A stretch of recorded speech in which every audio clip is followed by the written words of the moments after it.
ये बात आपको समझने की जरूरत है कि मतलब इतना आसान नहीं है कि पीओके, मैं जानती हूँ कि पीओके में ऐसे कई लोग हैं जो चाहते हैं कि इंडिया मतलब पीओके को अपनी तरफ ले ले, क्योंकि मैं समझती हूँ कि वहां जो लोग हैं वो बहुत सफर कर रहे हैं पाकिस्तानी गवर्नेंस के अंडर, एंड जो उनके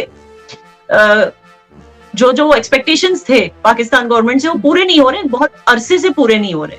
और इनफैक्ट उनकी उन जो दिक्कतें हैं, जो मिसाइल हैं, वो और भी बढ़ते जा रहे हैं हर साल, जैसे महंगाइयां, या shortage of wheat flour, shortage of medicine, फिर उनका जो लोड शेडिंग का मसला है, ये हर एक चीज जो है और भी ज्यादा बढ़ती जा रही है एंड उनकी प्रॉब्लम्स को ओवरऑल नजरअंदाज किया जा रहा है। सो मैं समझती हूँ कि अब वो फाइनली थक हार के ये चाहते हैं कि इंडिया ही पीओके को अपने कब्जे में कर ले, लेकिन ये इतना आसान नहीं है, मैं बता दूं, क्योंकि अगर इंडिया ने कब्जा किया भी तो लोगों को जो एक्सेप्टेंस वो नहीं मिलेगी, क्योंकि वो रियासत जम्मू एंड कश्मीर का एक हिस्सा बन जाएगा फिर।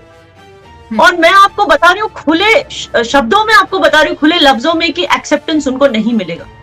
मैं आपको एक छोटा एग्जांपल बता देती हूँ। जो सरेंडर्ड मिलिटेंट्स हैं हमारे, ठीक है ना, जब वो गए थे उस पार ट्रेनिंग लेने के लिए, वहां से शादियां करके वो वापस आए अपनी बीवियों को लेकर, आप यकीन नहीं करेंगे उनकी बीवियों को आज तक लोगों ने एक्सेप्ट नहीं किया as part of Kashmiri society, ठीक है ना। उनको इनफैक्ट गवर्नमेंट उनको देना चाहती है इंडियन सिटीजनशिप, मतलब आधार कार्ड और ये सारी चीजें ना, इंडियन सिटीजन, लेकिन लोग जो है वो इसको ऑब्जेक्शन करते हैं कि नहीं, ये हमारे सोसाइटी का हिस्सा नहीं बन सकती। इनफैक्ट इन मिलिटेंट्स, एक्स मिलिटेंट्स की बीवियों में से एक, she wanted to stand for elections, जब डीडीसी इलेक्शंस हो रहे थे ना, तो वो अपनी एरिया में, वो वहां पर कुछ 10-15 सालों से रह रही थी, you know, as the wife of that surrendered militant.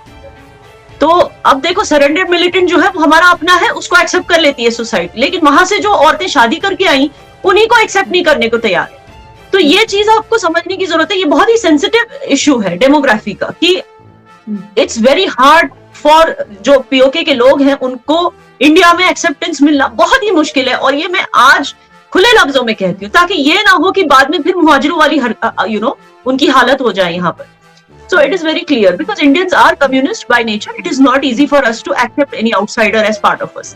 तो because, and उसका रीजन भी ये है क्योंकि हमें हमेशा, मतलब we are always surrounded by people who want to attack, चाहे वो चाइना हो या पाकिस्तान हो, मतलब हर बार गजवाए हिंद और इस तरह की चीजें हमने सुनी। It's not easy for us to trust anyone from across the border.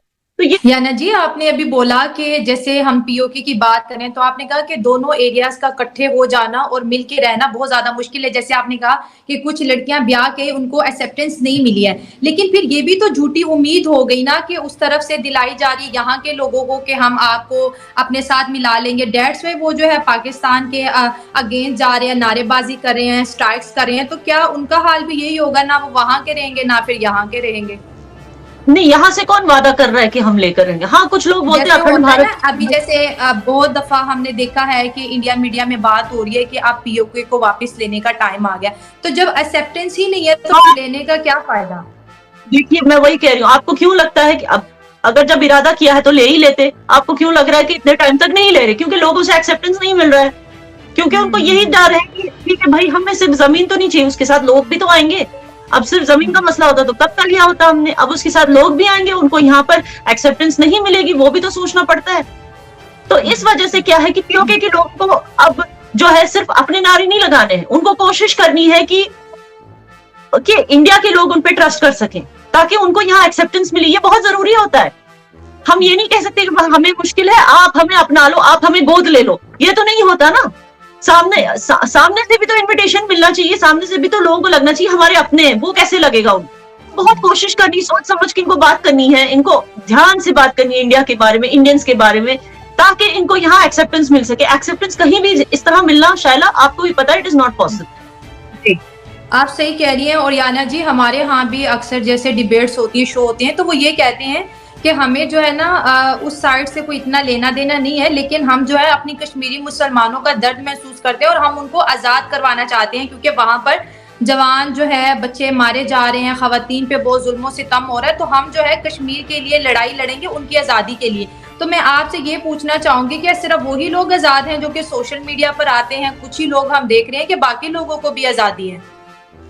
यही चीज है ना शैला, अगर वो बात करते हैं कि इंडिया हमें ले ले अपनी तरफ, तो इनको भरोसा किस पे होना चाहिए, इंडिया पे या पाकिस्तान पे? अब ये सारी बातें इन्होंने खुद तो नहीं देखी ना यहाँ आके कि हम पर जुल्म हो रहा है या हम पर किसी तरह की नजरबंदी हो रही है। उन्होंने नहीं देखी, उन्होंने कहाँ से सुना? उनकी हुकूमत ने उनको बोला ना ये सब। ये सारी चीजें आप परसों की देखिए, कल की बात है शायद, कि पाकिस्तान आर्मी ऑफिशियल्स जो हैं कॉलेज के बच्चों को पीओके में कश्मीर जिहाद के बारे में लेक्चर कर रहे थे। यही से सुनते हैं ना ये सब। तो जब आपको भरोसा पाकिस्तान वालों पर है तो आप क्यों बात करते हो भाई कि मोदी जी आपको ले लेंगे या इंडिया आपको अपना लेगा? आपको पहले भरोसा हम पर करना है।